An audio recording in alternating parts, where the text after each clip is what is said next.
Gbalo Amos Wolo le Sane. Amos jingmale kronkron le mingbalo la te mo krenkren ni angmla egbale wie mo le pi. Yuda nyoji Amos mong she chon Israel bi. Amos hishin afio ha Ekpaa dani afọ Kristo. Na kembele minle mambi ehwere ni amehie ni moja mo minjugba. Ni manle di enche yehwehwe. Shimon Amos nake shikpon le no ni achemele peji meni ya no hwerio ni achemene shishi ohiafuele ni no amechon amekena ni nkpotole jamo ni amejale eje anokwa jamo ni hwehwehwe ni asusu ake manle yole hu ebemi na kankra Amos fe eka ni ehie echon Israel bi yake na anyu ba agbla metwe eke amake amefe ni nija koni jale saneyeli achon tamofa ni huo ni nobaha ekole yeho amusun achon le ye mambi ni ehwele ahe Wolo ye minjira mo eten Klɛŋklɛŋ abagbla me ni bole Israel atoe no ye Klɛŋklɛŋ kuku Klɛŋklɛŋ Yitso ka ata kuku Enyɔ Yitso ni je Enumɔ no se abagbla Israel toe no ye Yitso Enyɔ kuku Ekpaa ke ashi Yitso Ekpaa kuku ni je nyuma ke Ejwɛ no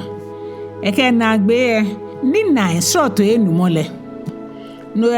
Yitso Kpawo Klɛŋklɛŋ kuku ka ata Yitso Nɛɛhu kuku ni je nyuma ke Enumɔ no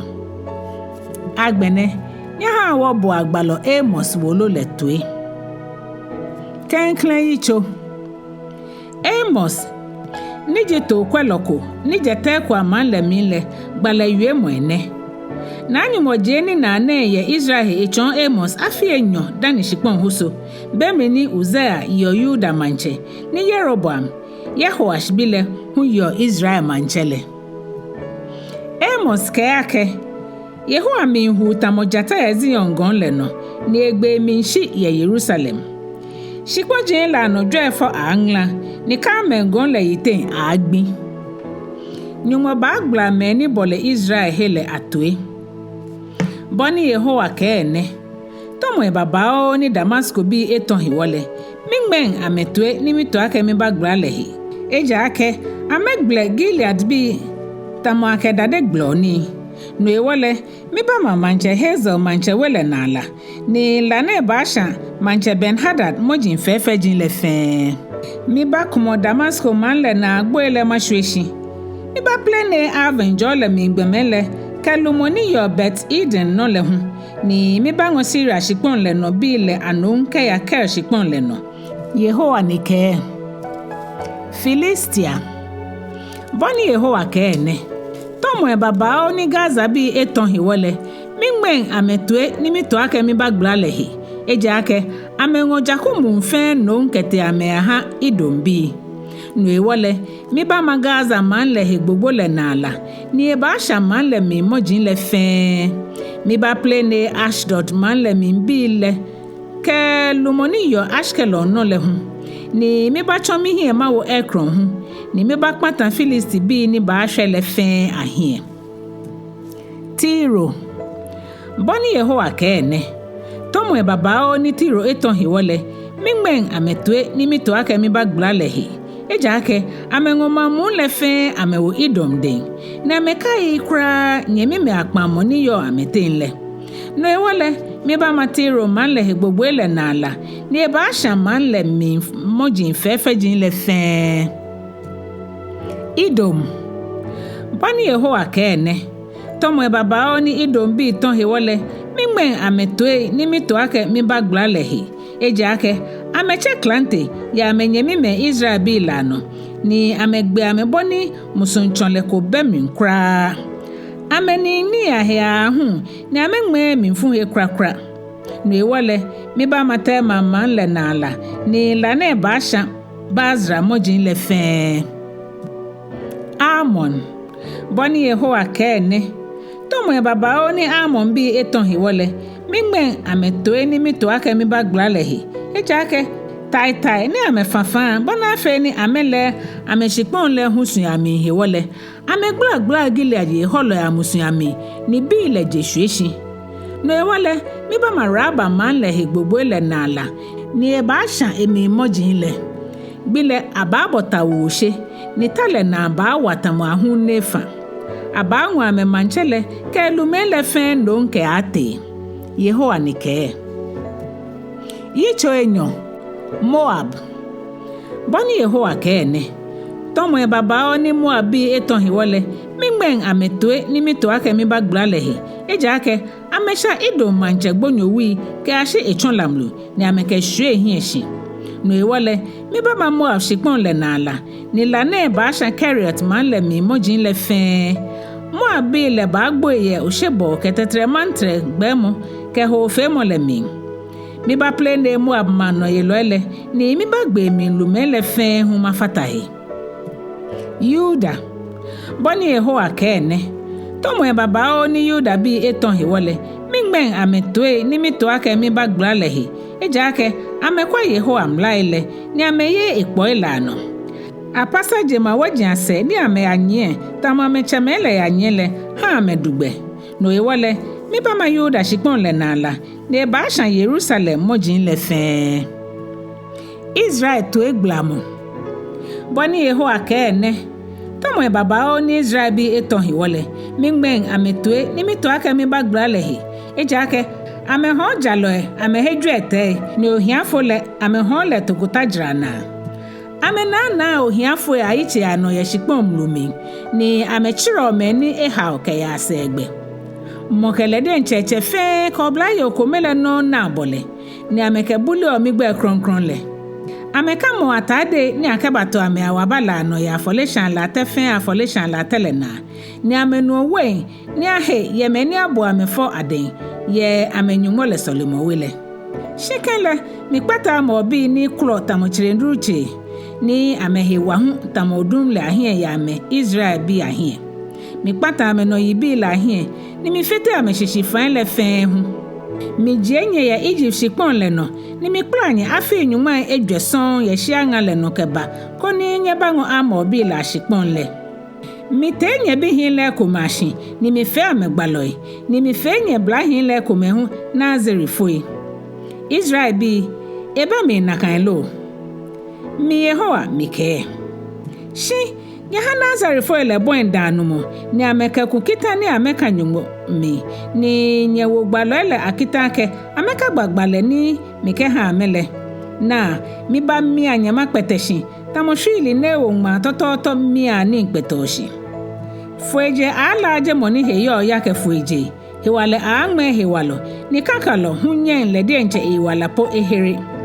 gancha lo enyen shiame damole fueje lo he eje minle monita okpongo no hu hereng iwala na kan gbile kakalo ela te moni twi esatete ajo fueke eheyayai Yehowa nike Yitso Etɛ Israel bi nye bwana ke wie mo na ni Yehowa wie ye nye heletue nye ni nye jijakumu ne aje keje Egypt shikpon le no kebale je maji fe atenle nye peji ma ni mile ni no ewole mi ba wo nye ni bi gbohin ni nye fe la ahenyomo gbalogbe na ni chumo ani me Enyɔ fie ko meke nyi ogbe keje amekpanko he ani jata huo ye ko mi be mi ni enakokolo ko ni emo lo ani jata oblayo wo egbe ye ebumi keji emokolo okolo ani lo fun dun ochon ye shipon keji achonko le chon ye je nlo ani chon de fe ye shipon be mi ni edukonoko ani tetremantre gbo ye mani mambi le hele shilo ani amane ba mankono ni je Yehowa den ejelo eji anu kwale ake nuncho nyumo efe noko ni ejie eyinto lekpo echon echuji ngbalo ele keji jata mi hule na mo she legbe yi keji nuncho nyumo ewiele na mo ba akwa ake eshie gbale ni eke halele Samaria hi ekpatamo kemo mefe ni yo Ashdod ke Egypt mojin la min la ke nye abo anye he na Samaria gojin la no koni nye kwa basabasa ni afio kenese ni anin ni ya no Samaria Yehowa ka ake ameke yi wale ke jubu ani bia na ye mojin lami amele no ni jagbe fe motete no ye wale yeho akake henye lo abole shipon le ke akpe ni ame akumo ni bi ni akefa shipon le hele amehweshi ni ame aha mojin lami ni ofon keya yeho akake bani to kwelo shon to shojin Enyɔ lo etue kuku kekepo yejata danle na kenkeji ehwe sa chocho kuku keke lo sa hwe tete akbahre Israel bi ni yo Samaria la yiwala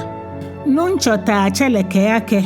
nyebo atue inye ka Yakob hwe lake gbino ni mi bagbla Israel bi atue ya me to egbele hiwole mi bakpata Bethel afoleshan la tele hu ahie abakuma aklonto ni yo afoleshan la tene akojin la hweshi shia ni amato fembe keno ni amato la chabe hu mi bakpata fe hie shikome shia na keshuo esa amemi fe ba cho amanfo ni shia wulu fe shia wulu hie bakpata Yehowa ke Yitso Ejwɛ nye Samaria ye ni nye hwehwi tamoba shanchina ye ni yo Samaria gojin anole nye bo awie mo na etue tenya wa ohiafo ayi ni nye hwehwi ame ni efi ame ni nye ka onye wume lake nye atawa no ni wo nu keba na bia ni nu nchonyi le yo kronkron le eka kitanke gbi mimba ni akekpom ba lala nye ni akpla nye te mo fe mo ke ya e ba chomota mo loi ni chire kpojiana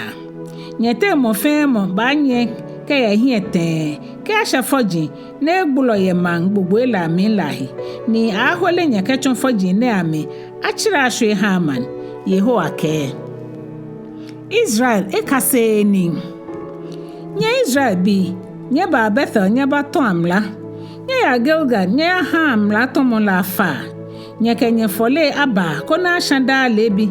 ni nye kenye ni bi aminja nyumwamni ekome la ba da gbiyete nye kamani esha aba shanshida fole le nye sha ke fo ashiake nye sha twijro na fole hu ejake na kan fe moji no ni ngonye na nuncho Yehowa ke mi ha homo yenye ni danta bonye ye nye majinla minle abolo homo yenye shi fe sele nye pale ko keba ko mingo Yehowa ke asan bene hwenyoji ete ni akekpa ngoshini letete mi ha no anenye mi ha nu ne manko mekuno shi mi ha ene manko huno nu ne nwoko shi ni nu ene nwoko hu shi no ewole moni ene mi le mi ni ngla maji Enyɔ lo ete mi bi didan ke kuma ke agbe manko no koni ame ata nu ni amenu shi nu ni ame ya na le e she amena shi kenle nye pale ko keba ko mingo Yehowa ke mi ha ko yo ke mi ndole fa ne ngla nye moshini ni bala bi kpata nye boy ke nye we ntro mi ke nye gbamiche ke nye nuche bublu ahie shikele nye pale ko keba ko mingo Yehowa ke mi ha gbele helata mo Egypt helale bote nye ten ni mi ha nye blahin le nyonyo yetami ni ashosho nye ponwe yenye de nkete mi ha nye gbohi ni jwe nye nsra mi le jefunwonye shifele nye pale ko keba ko mingo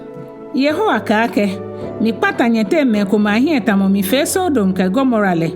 nye meni nye ina walale nye chomo tamo lacho ni afayelana ni kele nye pale ko keba ko mingo nu ewole Israel bi agbene mi bagbla nye tue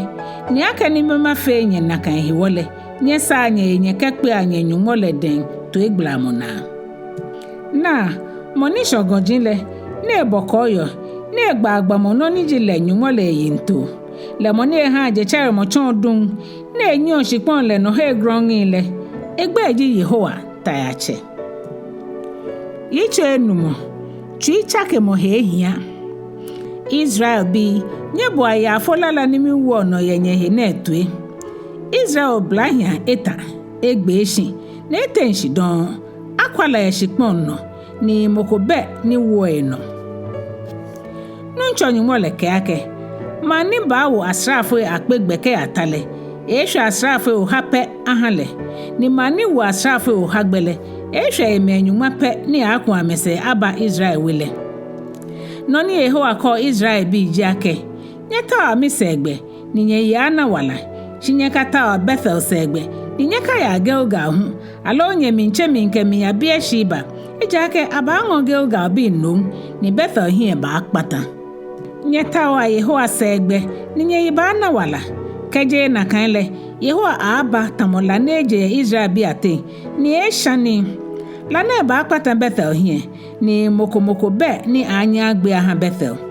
bo hanye nye meni jalesa ne yeli jo ha nye tamotacho nye meni nye ke jalesa ne yeli shushu ashikpon na moni bongla mi wo ke bi ke onwe moni ha dun pi chon je chermo ne ha hwane wo dun ni echon tamonyon le moni efa nshomni nu ni efosu esho shikpon le hiele Yehowa ji egbe ha he walo hie pata kekele mo ni wale hu hie pata amenyo moni ka mo hie ye koishi ni moni yu anu kwalele amehie hie akeni nye na ohiafo no ni nye chuon la ble oniafe boni sahiwole nye kete ni ako emamoshia shimo nye hie amemi ni nye fefe we ntromi fefe jimo shinye nu amemi we eja ake mile ake nye mlato mo elefa ni milesha ni nye fefe anawale nye gba ajalo na ni nye he onyoni ni nye ngmegbe koni ohiafo ke Sane ashe koishi kona ya hale nu ewole moni le nile efi odin neke bemi ejake bele be fonni nye tawa no papa shije no fon bana fe ni nye ya na wala kekele Yehowa ta achele kenya ahinshi papa ni nye ya jale Sane ye koishi ake ale no Yehowa ta achele adro yose shre ni eshele lo no ewole no ni Yehowa ta ache ni jinu nchole ke ojiake abawo yara ye blo hu ife ami ni aplo au kenye gbejegbe lano abacho kwafo kona ameba yi nkomo ni abacha me ni le yara no ya afojogba hu kona amebafo abawo yara ye wentro mfe wentro mi ejake macho nyete nke hu kegbla nyetwe Yehowa ke po hanye nye meni nye sho Yehowa gbile meni nye bana Yehowa gbile no na dun gbini shije lagbi no ni babala etamomoko ni jojata na Ahwoi ne ko shishi blishi ipe o lo be ne ba shan ne ke ni mo gbogbo mi le onufun kanle na Yehowa gbile dun awo ni hunu echon na kan gbile dun pi awo bonila be heko mi hinye gbijijun le ameje no ko ke hami ni nye he na ni nye bo akeja mi le tete mi be he mi she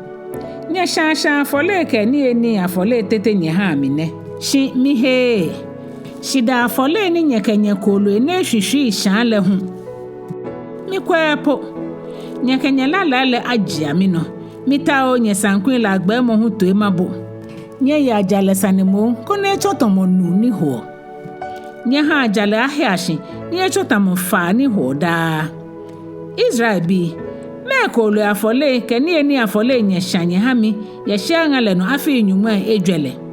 nye bawo nye magan ni nye fe nye hanyehe ni je nye Manchesakot ke kaiwan hunye tre ni maha angonye nonke ya Damasco se no ni Yehowa moni gbeji ta achele ke ene Yitso Ekpaa Israel hie patamo bo ha meni ahe ejo ameye Zion kemeni nye susu ake ameye hwehwehwe ya Samaria gonle no meni jilu mewujin ye manwulu Israel mile me angoni Israel bi le bale nye ho ake ya kale manle mi nye akwa ajen nye cha mi nye ya Hamat manwulu le mi nye cha no nye kakpleki ashinke ya Filisti bi amani ji gat le mi hu ani ame ife mancha yeli he nelo alo ame shipon le dafe nye shipon le nye meni nye chio gbifon le ke ya seshon ni nye ke na kan fe momo ha gbifon le benke onyele po ha meni ka mon shuowu sache anu amewo ni ame pa ame mi ye sache bibi ano ni ame yo toku le mi gwantembi ke chinatu ami chinabi le meni ke sanku la ya kakalalai ni ame son sanku itamo David no la ame ha ame hi meni ke kujin wujin nuwe ni muni fefe ame pa shi Israel hi ekpatamo le edo ame krale no ewole ame chuchu anwo ame nonke ate ni no ba ha ahohwi bolele ahofe mo le se afo nunchole kan le de nche ehikita Yehowa ta achele ke yake mihi Israel bi ahewole ni minyange amemojin fefe jinle no ewole manwa amemanle kemini le fema ha aba miake kaji hwehye akome mihi nyuma keke pole ameba agbo ike ni kaji meni egbole ko wekunyo woni funole baba ko ni eba wogbonyo le keje hyiale wekunyo na eba bi mo ni o hyiale miake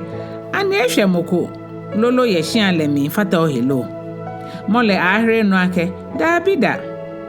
gbonyo le wekunyo le ba ake femodin wakwadjogba ni wakachi Yehowa gbeta eja ake Yehowa efa ni hia wulu fe hia wulu ba wule butu ni hia bibio hu ba adwa ani okpongo juofo ye tesa no alo akechi na hi hu ye nshomi shi nya ha jale echon ebo ni jale yibi echon tacho nyanya ye de loba manle miake ani je wode nche wo hewale min woje ni wo shonka ne manle Yehowa taachele die nche ke mojiake Israel bi na mibate mankoshima wonye koni ameba ngonye shikponle mane ba haunye kejele mothamat ye ko igbe ahun nke ya shia ngakple ni achole arabanu jole na ye wo igbe Yitso Kpawo ba labi ahenina noni nunchonyumo je echon mine minake nunchonyumo ba labi kuku bene minle afemanchejwe mumu ni jwele eje shishi efu kemimbe ko beni ba labi le eye shikponle no jwe fole amegbenale mikeake ao Yehowa ofaine oka Israel bi ahiake ame te afeten na meyana wala hu ejake amehewa Yehowa chake yintole neke ake nonyo na neba mi la henina noni nunchonyumo je echon mine minake nunchonyumo mintawake eke la agbla ewebi la tue la le nglanu ni oshipon le shishinle keke ni la le bon shipon le husha keke ni mike ake ao Yehowa ofaine fose te afeten ni Israel bi owebi le ayana wala hu ejake amehewa Yehowa chake yinto neke ake enehu ba mi plomo henina Yehowa jeni na Nɛɛhu ichomi mina Yehowa na edamo gbogbo ni ake plomo susu ni atwahe ni ehie plomo yeden Yehowa bi mi ake Amos meni onane mito yake plomo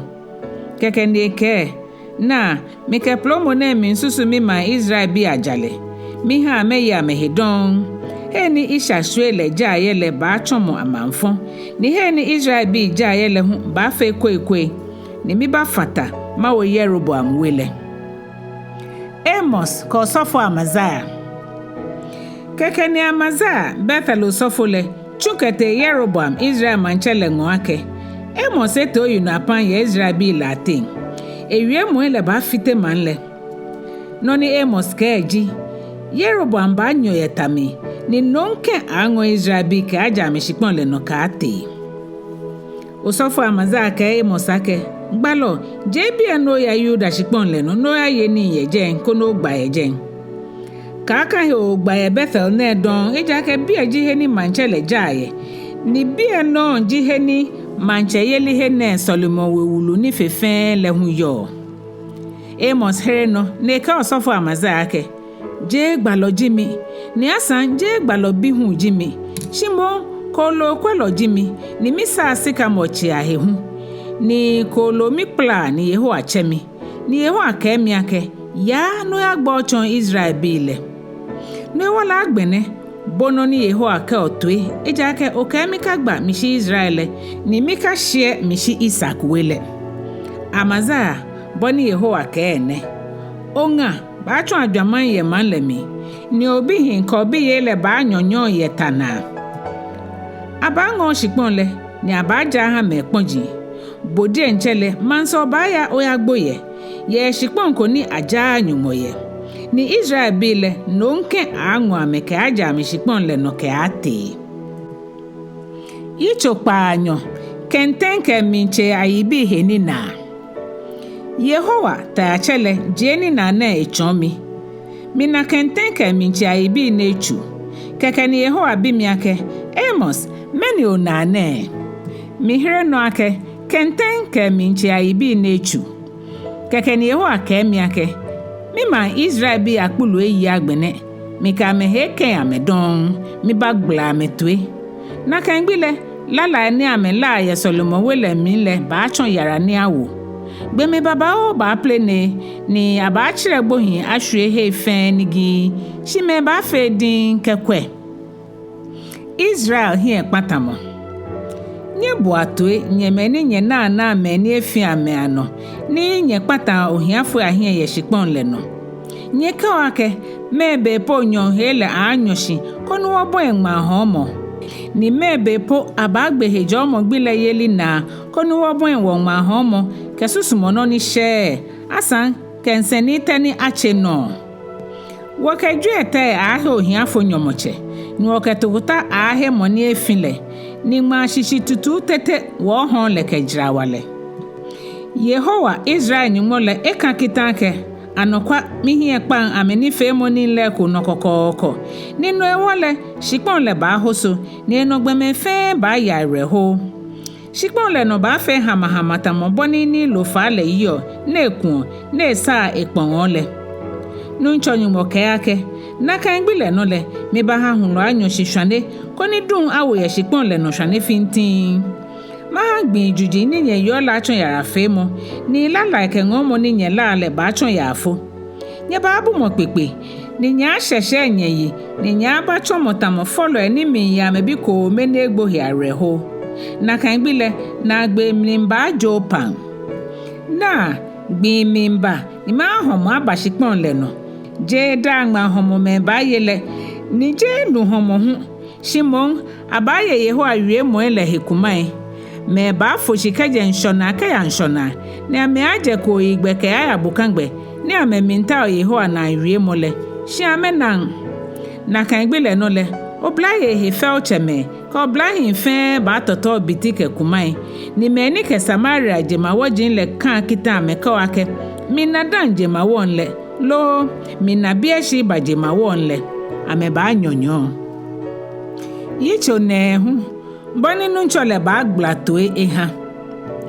mina Yehowa adamu afolishan la telehi ike miake okeni achua Solomon chula akranshin la ite nkpobi ile wa koni poku ile ahoso ni ewule hwe menle fen ano meni ahiba jemile mi ba gbe ameyetami mokomoko ejo mi na afu ile mokomoko hu heje mi keje amechashin kete egbohin ajentetele mini ne ba sha ameno ejen ni amekwa kete enwe hu mi ba momo amekekple kishin kejejen keje ameyate amehye kama gon la ite ntetele mi ba tawa me ni ba momo ame ni ka amete nshoshi ameyate mi ejen hu mi ba fa nsho onufun gbeye le ni e ba komo ame ni keje amehye lo ele ba nwa ame no nketele mi ba fa ni henye lo ele ba fa klante ya ame no ni ame agbe ame mi je mi hie mi ka ame koni makpata ame hie ejron ko be ni ma fe ame no nchonyu mole monika enine sajele he kekele jele mi hoso ni emi gbeme fe yare ho moni ha jele yo na ekpon tamoni lo fale moni nwe ni anji he ni ipia yo na ke nwe ebushikpon le no na echo nshonu leke ya nwe na efoso esho shikpon le no le egbe eji Yehowa keake Israel bi midwengo nye he tamo midwengo Sudan bi ahele boni mije Israel bi keje Egypt shikpon le no le na kai mije Filisti bi le keje Kreta ke Syria bi le hun keje Ker na mi Yehowa ofi mije mi hia mika Israel manifio eshale ni mi bakpate hia keje shikpon le no Shimon mi patan Yakob hwe le fe ahia krakra Yehowa ke na mi bafa ni mi basha Israel bi la mi yejele mi imagine la ten tamo akesha ni sha ma mi le ni ma kuli neke egbenshi mi ma bi la ten gbeme e sha fe lo ni ke ake ni mo ha no fongo ani na wole ame fe ame ba nyonyo yetami abasa Israel wose Yehowa kake be ko mimba ni na kan gbele no le mi bate David mancha yeli ni egbe shin le shi mama shi ko mi bachi mo foji ni eba manche ile le minle ni masa amatwale mama shitamo eyo obli male ni Israel bi le ba kun amese ameba shon idom shipon ni ehwele ke shipon jin kroko me fe ni chuchu kole migbe kan ameno le no ni Yehowa moni ba achu ne keni bi ne eke ne na gbi mi mba Yehowa ke ni duloe keni dumo ba ni na ni palo ni Ekpaa ko ni egbe ko na ni we bi ba wo baba o boni we ngalo nyemfe enga ni we ba chire ke ba je gojin la mi ni eho ye gogbo ela no tamofa mi ba pale mi ma Israel bi le keje no ngo mi nkeba ko ni ameba sa amemagine fe kwele ni amehimi eko ame afe we ntro mi ni ame anu amemi we ni ame ahu aboy ni ame aye aboy la mi ni